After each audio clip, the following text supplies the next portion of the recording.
घन, घनाभ एवं पासा, क्यूब, क्यूबॉइड एंड डाइस।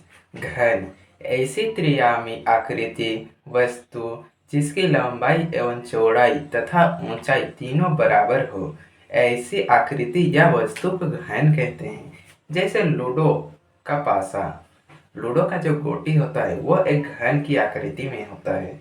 घनाभ, ऐसी त्रियामी आकृति वस्तु जिसकी लंबाई चौड़ाई से अधिक हो और ऊंचाई चौड़ाई से कम हो, ऐसी आकृति या वस्तु को घनाभ कहते हैं। जैसे माचिस का डिब्बा, माचिस का डिब्बा एक घनाभ की आकृति में होता है। सतह या फलक, किसी भी घन या घनाभ में 6 सतहें होते हैं, जिनमें से 3 सतह दिखाई देता है और 3 सतहें दिखाई नहीं देता है। कोना, किसी भी घन या घनाभ में 8 कोने होते हैं, जिसमें से 7 दिखाई देते हैं और एक कोना नहीं दिखाई देते हैं। किनारा, किसी भी घन या घनाभ में 12 किनारे होते हैं, जिनमें से 9 दिखाई देता है तथा शेष 3 नहीं दिखाई देता है। अब आता है घनाभ को काटना। देखिए अब घनाभ को कैसे काटा जाता है। किसी रंगे हुए घनाभ को छोटे छोटे एक समान छोटे घन के रूप में काटा जाए तो कुल छोटे घनों की संख्या इक्वल टू घनाभ का आयतन बट्टे छोटे घन का आयतन इक्वल टू लंबाई इंटू चौड़ाई इंटू ऊंचाई बट्टा भुजा का क्यू। ये हो सकता है घनाभ को काटने की संख्या का फॉर्मूला, लंबाई इंटू चौड़ाई इंटू ऊंचाई बट्टे में भुजा का क्यू। अब आता है उदाहरण 1। एक 6 सेंटीमीटर भुजा वाले घन को 1 सेंटीमीटर भुजा वाले कितने छोटे घनों में विभाजित किया जाता है। बोलता है ये मान के चलिए एक 6 सेंटीमीटर वाला भुजा है, 6 सेंटीमीटर वाला भुजा है, क्यूब है ना। मान कर चलिए ये एक 6 सेंटीमीटर वाला भुजा है एंड ये है 1 सेंटीमीटर वाला भुजा। ये है 6 सेंटीमीटर वाला भुजा और ये है 1 सेंटीमीटर वाला भुजा। ये 1 सेंटीमीटर वाला भुजा कितना यहाँ पे 1 सेंटीमीटर वाला भुजा यहाँ पे आ सकता है, ये इस क्वेश्चन में पूछा गया है। तो देखिए इस क्वेश्चन को हल कैसे किया जाता है। देखिए यहाँ पे क्या बोलता है, यहाँ पे बोलता है कितने छोटे घनों में विभाजित किया जा सकता है। कितने छोटे घनों में, कितने छोटे घनों में, इसको इस लाइन को हम इतना बड़ा लिखने के बजाय हम इसको एन में लिख सकते हैं। नंबर, एन मतलब नंबर, कितने घनों छोटे घनों में विभाजित किया जाता है। तो एन इक्वल टू हो जाएगा बड़े घनों की संख्या, बड़े घनों की संख्या, बड़े घन की संख्या बट्टे में छोटे घनों की भुजाओं की संख्या, छोटे घनों की भुजाओं की संख्या। सॉरी यहाँ पर भी बड़े घनों की भुजाओं की संख्या, भुजा आप मैनेज कर लीजिएगा गाइस। एंड यहाँ पे आंसर निकल के आता है बड़े घनों की भुजाओं की संख्या कितनी है गाइस। देख सकते हैं यहाँ पे बड़े घनों की भुजाओं की संख्या 6 है। यहाँ पे आप क्वेश्चन में देख सकते हैं 6 सेंटीमीटर बड़े घनों की भुजाओं की संख्या एंड छोटे घनों की भुजाओं की संख्या 1 सेंटीमीटर। तो बट्टे में 1 इक्वल टू 6 सेंटीमीटर, ये हमारा आंसर के रूप में आ जाएगा। तो फिर देखिए ऑप्शन में हमारा आंसर 6 यानी कि ए आंसर इज करेक्ट। ऐसा आप लोग बिल्कुल भी मत सोचिएगा क्योंकि आंसर 6 हमारा बिल्कुल भी नहीं है। आंसर हमारा आ जाएगा, देखिए यहाँ पे एन यानी कि केवल हमारा एक घन की भुजाओं की संख्या हमारा 6 सेंटीमीटर निकला। अब हमको कुल कितना भुजाओं की संख्या यहाँ पे लगाना होगा। तो फिर इसके लिए हमें n का क्यू करना पड़ेगा। एंड यहाँ पे n कितना आया, 6 आया, तो 6 का क्यू हो जाएगा 216। ये हमारा सही आंसर हो जाएगा। अब देखिए नेक्स्ट क्वेश्चन क्या बोलता है। एक 24 सेंटीमीटर भुजा वाले घन को बराबर आयतन के 64 घन छोटे घनों में विभाजित किया जाता है, ठीक है। तो प्रत्येक छोटे घन की भुजाओं की माप क्या होगी? प्रत्येक छोटे घन की भुजाओं की माप क्या होगी? देखिए यहाँ पे क्या बोलता है, एक 24 सेंटीमीटर भुजा वाले घन को बराबर आयतन के 64 छोटे घनों में विभाजित किया जाता है। तो 64 छोटे घनों, घनों का मतलब आपको क्या समझ में आता है? घनों का मतलब यहाँ पे क्यू बोला जाता है। तो 64 यानी कि n का क्यू, n का क्यू इक्वल टू 64। यदि हम इसको n सिर्फ लिखते हैं तो 64 का रूट अंडर, एंड 64 का रूट अंडर यहाँ पे क्या हो जाएगा, सॉरी यहाँ पे ये भी रूट अंडर, क्योंकि यहाँ पे छोटे घनों में विभाजित किया गया है, इसलिए ये भी रूट अंडर होगा। एंड यहाँ पे क्यू, अब यहाँ पे क्यू अब इधर लाएंगे तो क्या हो जाएगा, 3 रूट अंडर 63। एंड यहाँ पे क्या बोलता है, प्रत्येक छोटे घन के भुजाओं की माप, मैं पिछले क्वेश्चन में भी आपको बताया हूँ। देखिए ये एक बॉक्स है जिसमें 24 सेंटीमीटर भुजा वाले घन को बराबर आयतन के 64 छोटे घनों में विभाजित किया गया है।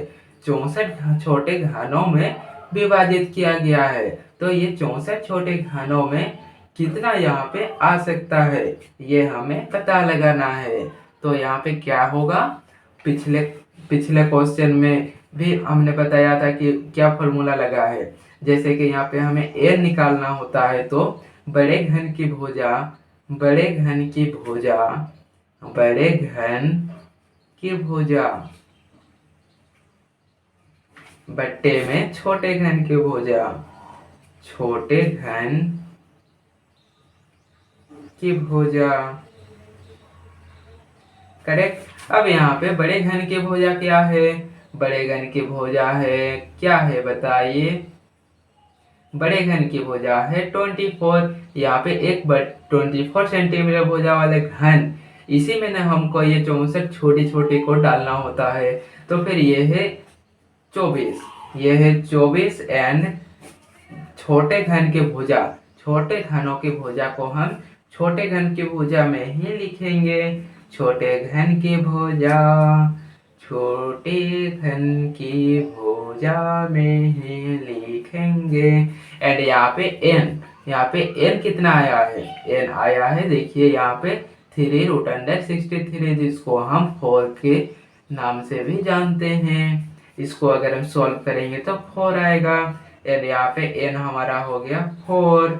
अब देखिए इन छोटे घन की भुजा को हम लेफ्ट साइड में ले जाएंगे एंड 4 को हम राइट साइड में ले जाएंगे। तो चलिए देरी किस बात की, छोटे घन की भुजा, छोटे घन की भुजा समझ लीजिएगा, यहाँ पे छोटे घन की भुजा लिखा हुआ है इक्वल टू 24 एंड डिवाइड 4, 4 से कितना हो जाएगा 6, एंड यहाँ पे आंसर आ जाएगा 6 सेंटीमीटर।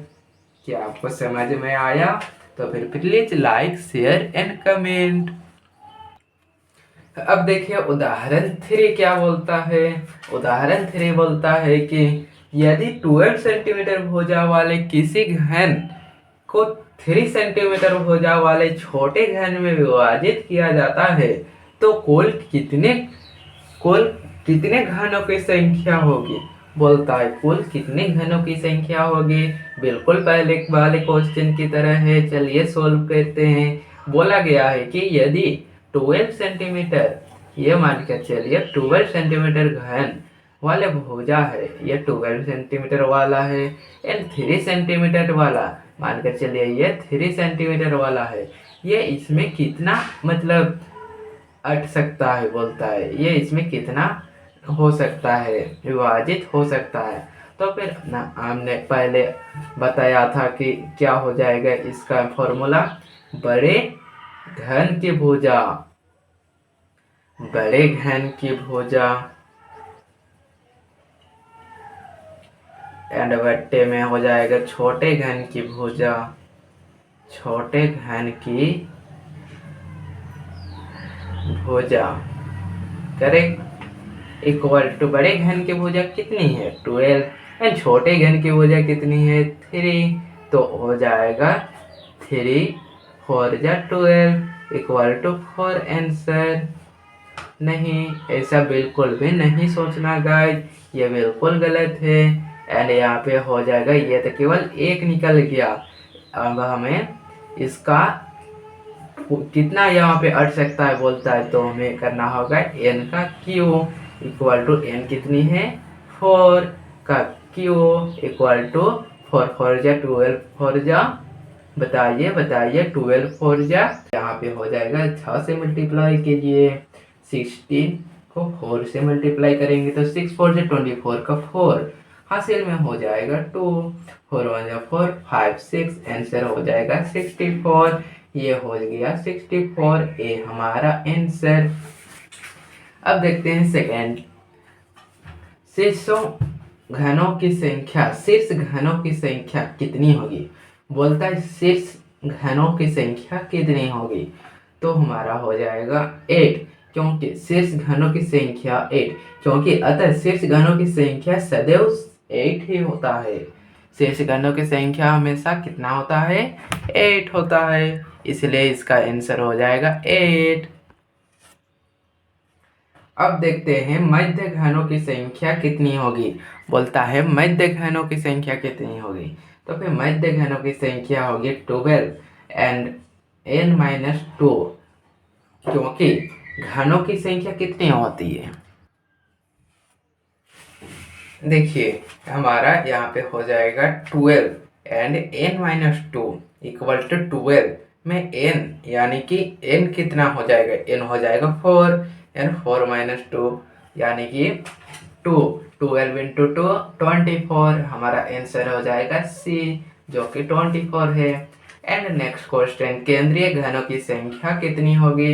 केंद्रीय घन यानी कि सबसे केंद्र में जो घन रहता है उसकी संख्या कितनी होगी, तो उसकी संख्या ज्ञात करने के लिए 6 से इंटू करना पड़ता है एंड n-2 का स्क्वायर होता है, तो 6 एंड n हो जाएगा 4, तो 4 - 2 का स्क्वायर यानी कि 4 - 2 कितना होगा 2, 2 का स्क्वायर 4, तो 6 इंटू 4 बताइए 24, इसमें भी आंसर हो जाएगा 24 यानी कि डी ऑप्शन। अब देखते हैं नेक्स्ट टॉपिक क्या बोलता है। नेक्स्ट टॉपिक है पासा यानी कि डाइस। पासा घन के आकार के त्रियामी 3 डायमेंशनल आकृति या वस्तु होती है, अर्थात इसकी लंबाई चौड़ाई और ऊंचाई बराबर होती है। जो दूसरे शब्दों में हम कह सकते हैं कि ऐसी त्रियामी वस्तु आकृति जिसकी लंबाई चौड़ाई और ऊंचाई तीनों बराबर होती है, ऐसी वस्तु आकृति को पासा कहते हैं। पासा यानी कि इसे हम घन के रूप में पासा कहते हैं। देखिए पासा इस तरह का होता है, इस तरह को हम पासा कहते हैं। सतह या फलक, किसी भी पासे में कुल 6 सतह या फलक होती है। सतह या फलक एक ही वर्ड, एक ही मतलब चीज को बोला जाता है जिसका 2 अलग अलग नाम है। सतह या फलक मतलब देखिए यहाँ पे ये एक सतह हो गया, इस प्रकार का जो होता है ना, ये एक सतह हो गया। हम आपको एग्जाम्पल के तौर पर अच्छे से बताने की कोशिश करते हैं। देखिए मानकर चलिए यह एक घन हो गया,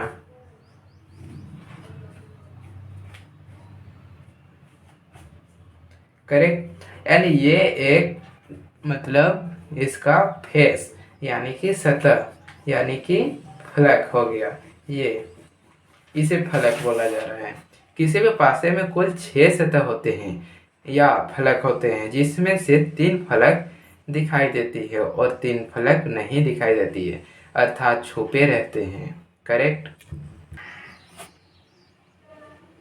देखिए मानकर चलिए ये हम दूसरा क्यूब बना रहे हैं, जिस तरह की ये है, 10 10 10 एंड 10। देखिए मान कर चलिए यह इसका सतह है, फलक है, तो अभी कितना फलक है चलिए ज्ञात करते हैं। 1, ये रहा 1, ये रहा 2, ये रहा 3, ये रहा 4, करेक्ट, ये रहा 5 एंड ये रहा 6। तो फिर क्या बताया गया है, कुल सतह या फलक में कुल 6 होता है। सतह या फलक, सतह या फलक कुल कितना होता है, 6। देखिए कहाँ कहाँ होता है। बाएं का फलक, ये रहा बाएं का फलक। दाएं का फलक, ये रहा दाएं का फलक। ऊपर का फलक, ये रहा ऊपर का फलक। नीचे का फलक, ये रहा नीचे का फलक। पीछे का फलक, ये रहा पीछे का फलक। सामने का फलक, ये रहा सामने का फलक। पता चला। अब चलिए नेक्स्ट टॉपिक। नेक्स्ट टॉपिक बोलता है कि मानक या पासा। मानक पासा ऐसे पासा जिसके प्रत्येक दो विपरीत फलकों ऑब्लिक सतहों पर अंकित अंकों या बिंदुओं का योग 7 होता है। अंकों या बिंदुओं का योग 7 होता है, उसे मानक पासा कहते हैं। दूसरे शब्दों में हम यह भी कह सकते हैं कि ऐसा पासा जिसकी किन्हीं दो निकटवर्ती फलकों सतहों पर अंकित अंकों या बिंदुओं का योग 7 नहीं होता है, उसे मानक पासा कहते हैं। करेक्ट। देखिए मान कर चलिए इसी क्यूब में ये पहला नंबर है, ये चौथा नंबर है, ये छठा नंबर है, ये तीसरा नंबर है, ये दूसरा नंबर है एंड ये पांचवा नंबर है।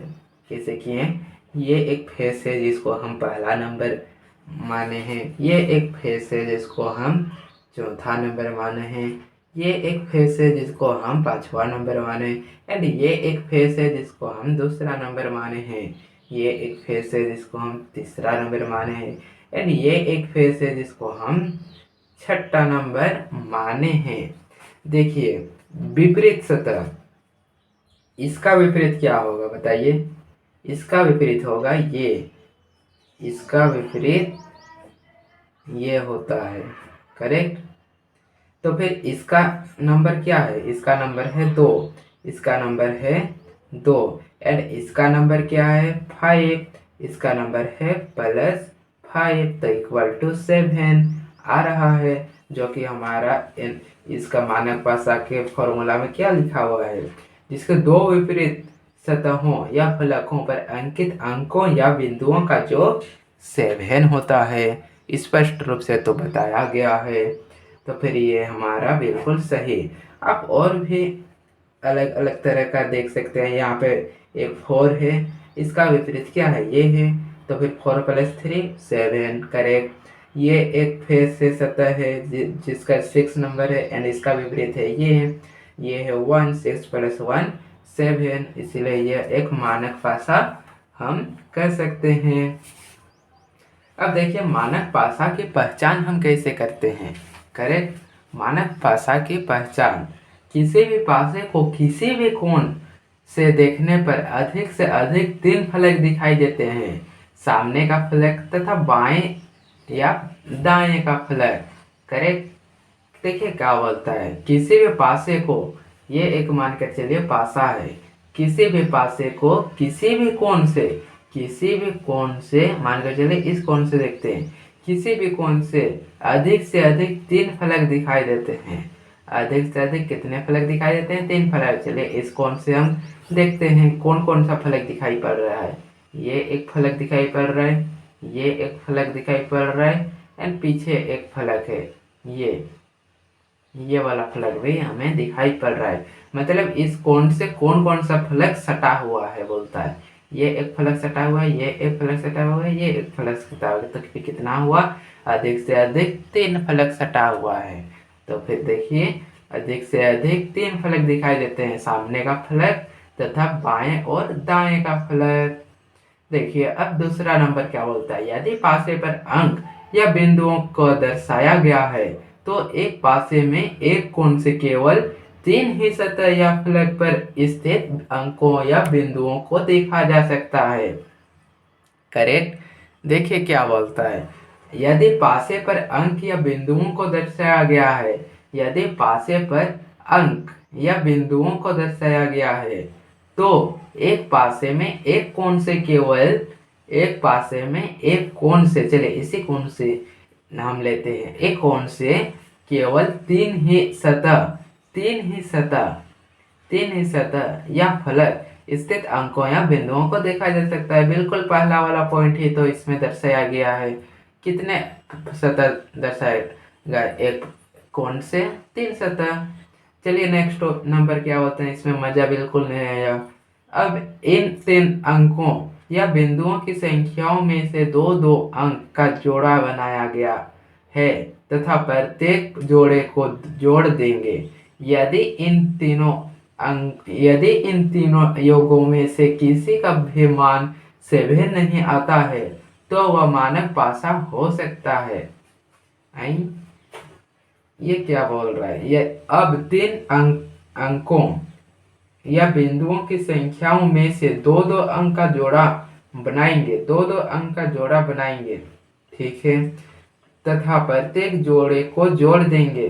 दो दो अंकों का जोड़ा बनाएंगे, चलिए बनाते हैं, देर किस बात की। दो दो अंकों का जोड़ा क्या क्या करेंगे, दो दो अंकों का जोड़ा, चलिए इसको और इसको लेते हैं, 4 और 1, करेक्ट। एंड इसको और इसको लेते हैं, 3 and 6।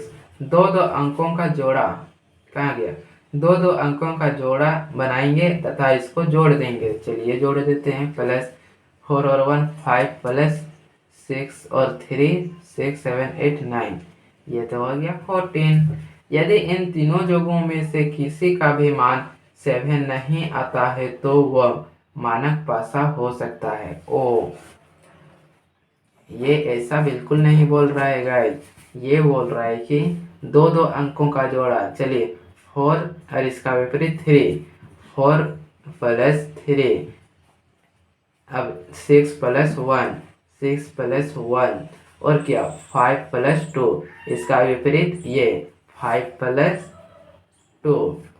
चलिए इसको ऐड करते हैं, इसमें आ जाएगा 7, इसमें भी आ जाएगा 7, इसमें भी आ जाएगा 7।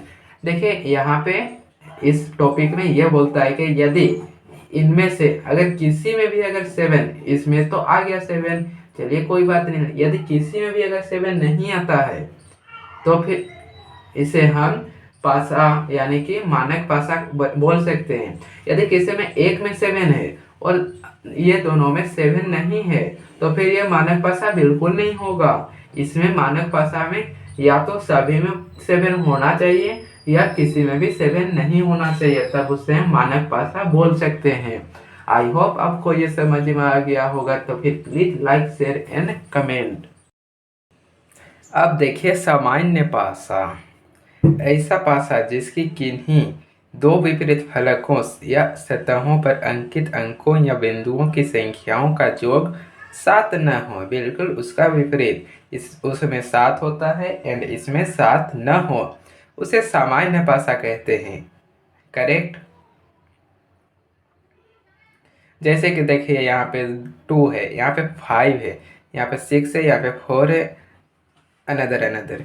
जैसे कि देखिए यहाँ पे इस फलक में 2 है एंड इस फलक में 6 है, तो फिर इसको और इसको ऐड करेंगे तो कितना होगा, 6 to 8, तो फिर 8 तो हमारा 7 नहीं है, इसलिए यह सामान्य पैसा बिल्कुल भी ये सामान्य पैसा है, क्योंकि यह 7 नहीं आ रहा है। यदि 7 आता तो क्या होता, 7 आता तो मानक पासा हम बोलते। करेक्ट। अब देखिए उदाहरण 4, नीचे एक पासे की सतह दी गई है, अंक 4 की विपरीत सतह पर कौन सा अंक होगा। देखिए यहाँ पे 1 4 5 यह एक पासा है। अब देखिए 4 के विपरीत सतह पर कौन सा अंक होगा बोलता है। देखिए करेक्ट, ये मानकर चलिए एक पासा है।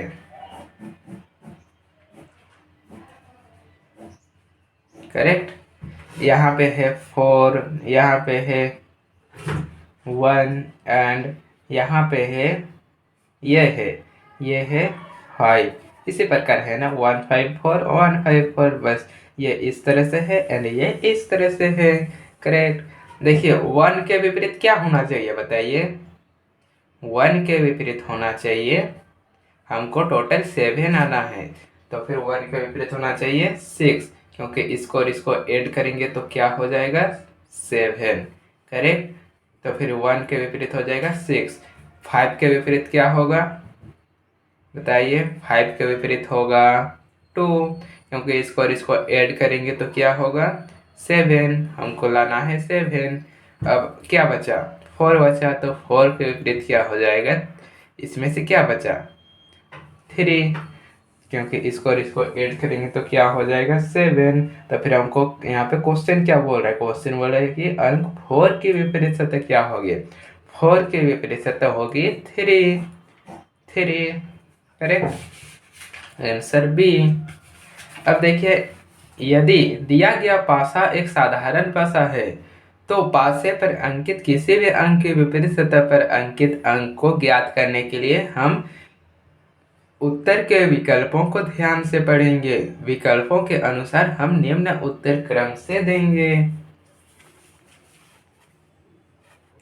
देखिए पहला, सभी संभाव्य एक एक अथवा निम्न रूप में लिखे हों, जैसे 2 4 एंड 5। उपरोक्त पासे में 2 के विपरीत सतह पर 4 तथा 5 नहीं होगा, इसी कारण इसका उत्तर 1/36 होगा। यदि विकल्प में इसका उत्तर 1/36 नहीं दिया गया हो तो इसका उत्तर इस प्रकार दिया जाएगा। जानकारी अधूरी है, डेट इनएडिक्वेट। यदि विकल्प में इसका उत्तर जानकारी अधूरी है भी दिया नहीं है तो इसका उत्तर इस प्रकार दिया जाएगा। ज्ञात नहीं कर सकते, कैन बी डिटरमाइंड।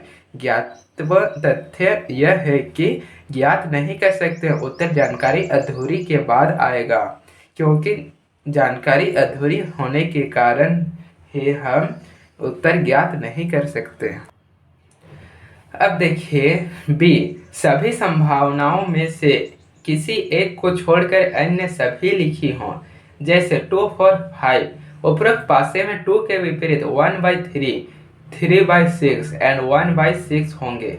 सभी संभावनाएं किसी एक ही विकल्प में होंगे तथा अन्य विकल्पों में नहीं होंगे। यदि ऐसी परिस्थिति आ जाए जिसमें संभावनाएं किन्हीं भी 2 या 3 अलग अलग विकल्पों में दी हो तो विकल्प की क्रम संख्या ABCD में जो पहले आए वही उत्तर होगा। अब देखिए उदाहरण 5।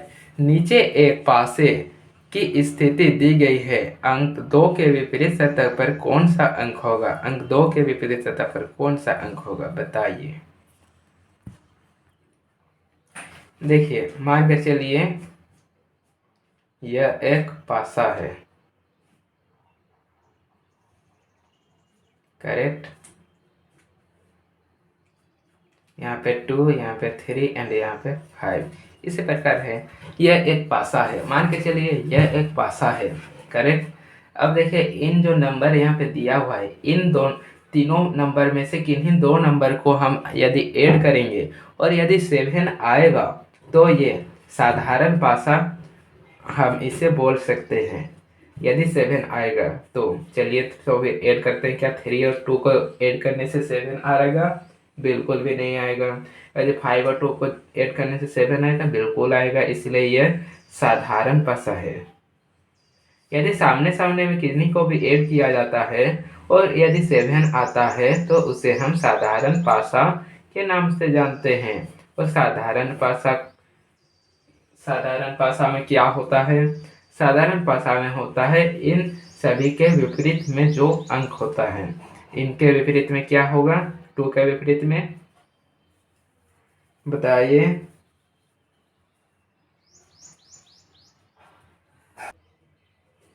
बताइए 2 के विपरीत में क्या होगा? हमको अंक 2 के विपरीत सतह पर कौन सा अंक होगा ये क्वेश्चन पूछ रहा है। 2 के विपरीत होगा 1 भी हो सकता है, और क्या हो सकता है 6 भी हो सकता है, एंड और क्या बच गया 4 भी हो सकता है। यही ना इनमें से पीछे पीछे छुपा हुआ है, इसलिए ये तीनों में से किन्हीं एक हो सकता है इन 2 के जगह पर। यदि 3 में, इनमें 3 में क्या होगा बोलेगा तो इनमें भी इन तीनों में से कुछ भी हो सकता है। यदि 5 में बोलेगा तो इन्हें भी इन तीनों में से कुछ भी हो सकता है। करेक्ट। अब देखिए, जब पासे की 2 स्थितियां दी गई हो तो निम्नलिखित परिस्थितियों हो सकती है। पासे की दोनों परिस्थितियों में लिखे अंकों में कोई समानता न हो। यदि एक पासे की 2 स्थितियां दी गई है और उस पर अंकित अंकों में कोई समानता न हो तो किसी भी अंक की विपरीत सतह पर दूसरी स्थिति पर लिखे अंकों में से कोई एक अंक भी हो सकता है। जैसे पहला की विपरीत सतह पर अंक 4, 5, 6, पहला के विपरीत सतह पर अंक 4, 5, 6, 2 के विपरीत सतह पर अंक 2 के विपरीत सतह पर क्या होगा 4, 5, 6, 3 के विपरीत सतह पर 4, 5, 6, 4 के विपरीत सतह पर 4 के विपरीत सतह पर क्या होगा बताइए। ऐसा भी तो पूछ सकता है। 4 तो यहाँ पे नहीं है, लेकिन 4 के विपरीत सतह पर क्या होगा, ये होगा जो कि हमारा यहाँ पे दिया हुआ है। तो फिर हम इसको, जैसे यदि क्वेश्चन में पेपर में आएगा तो उसका विपरीत हमें ये बना लेना चाहिए, तो फिर हमें चूज करने में आसान होता है। 5 के विपरीत सतह पर यही हो जाएगा 1, 2, 3, एंड 6 के विपरीत सतह पर भी यही हो जाएगा 1, 2 एंड 3। आई होप आपको समझ में आ रहा होगा। तो फिर देखिए उदाहरण 6, नीचे एक पासे की 2 स्थितियां दी गई हुई है। 2 के विपरीत सतह पर कौन सा अंक होगा, 2 कहाँ है, 2 रहा ये, तो 2 के विपरीत सतह पर कौन सा अंक होगा, जो अंक नहीं दिया हुआ है इनको इनको एंड इनको भी छोड़कर, क्या नहीं दिया हुआ है बताइए। 1 नहीं है, और क्या नहीं है 5 नहीं है, एंड और क्या नहीं है 3 नहीं है। तो फिर 1, 5 एंड 3 जो कि ये है 1, 5 एंड 3 इज आवर आंसर। कहाँ है 1, 5 एंड 3 बताइए। ये रहा 1, 3 एंड 5, तो आंसर बी इज हमारा करेक्ट आंसर।